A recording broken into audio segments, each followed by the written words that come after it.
Good morning, guys. So today is day 2, and we're gonna go over how to make our delicious ginger turmeric tea. I'm a little bit sore from yesterday. I didn't push myself as hard as I could have done, but that's intentional because I don't want to be so sore that the next day I can hardly move and have an excuse not to work out. Um, so I think overall it went pretty well. Um, So without dragging this along, let me show you the ingredients that we are gonna be using and how we're gonna be making our tea. All right, so these are the ingredients that we're gonna be using. As you can see, we have a large stick of cinnamon. We have some finely chopped ginger. We have a couple of large limes. We have some spearmint, and then we have some powdered turmeric. You can use raw turmeric. I will prefer that. However, it's more difficult to find, and the powdered turmeric is like a good substitution. And of course, you're gonna need water. I use about a gallon of water. So the reason that I'm using these ingredients is mostly for flavor. I know there is a lot of information out there about the possible benefits of the different ingredients that we're going to be using. For example, turmeric and ginger. There is some information out there and some evidence that they help with inflammation, particularly with inflammation related to obesity. As I mentioned yesterday, obesity causes full body inflammation. Cinnamon, there is some evidence that it might help with the control of cholesterol. However, I must say that based on Cochrane reviews, these two ingredients really have not hold up well to the evidence that they say they have. Harm-wise, there is no evidence that they are harmful for human consumption in small amounts. Ginger, there is some evidence that is good for inflammation and a little bit of glycemic control. Spearmint actually has a moderate to strong evidence that is very good for bacterial infection, but that's because of the oil. So the spearmint oil is really good and comparable to amoxicillin antibiotic, at least in vitro.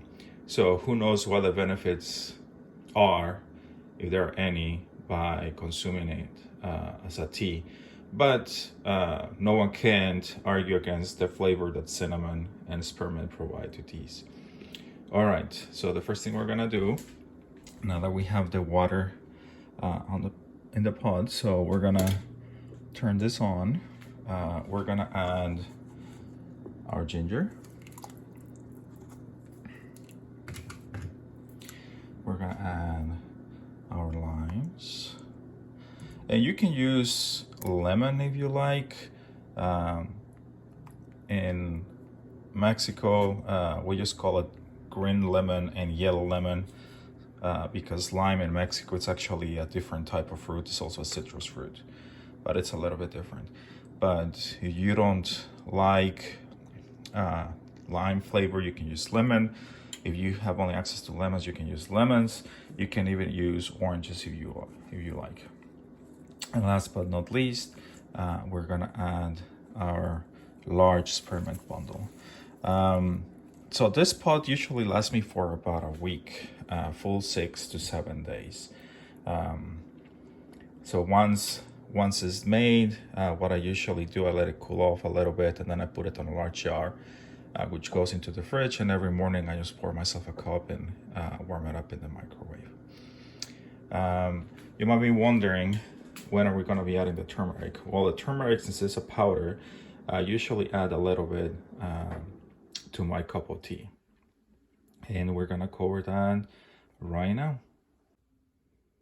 All right, guys, so I'm preparing myself the tea. I have a little bit left over from the last tea I made. It's a little bit warm. I let it cool a little bit. I don't like my tea super hot that I burn myself when I drink it.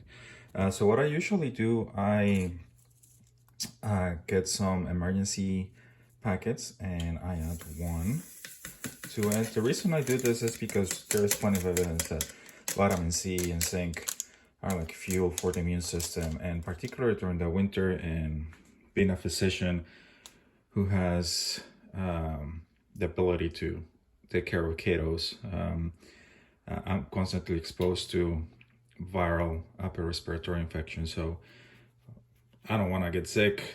So I use my mask and also my daily immune boost. So once we have added the vitamin C, I get just a butter knife and I just get a little bit of turmeric, not too much, and maybe a little bit more, and that should be good.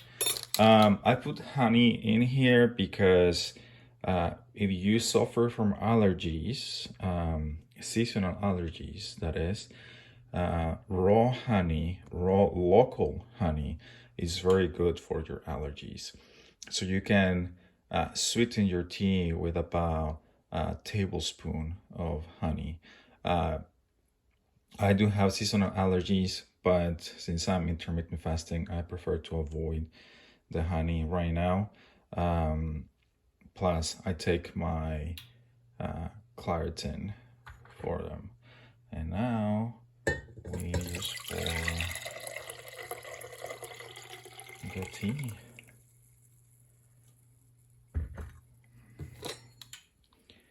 And then we mix it.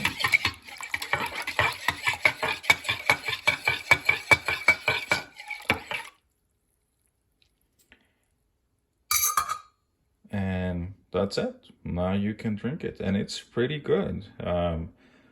I must say that I prefer this tea over green tea or black tea, for example. Which I guess I should mention, this tea does not contain caffeine, which is a plus for me. Well, guys, this is it for today. I'm excited for you to try this tea, and let me know if you like it or not, or what other versions you think will work. Bye.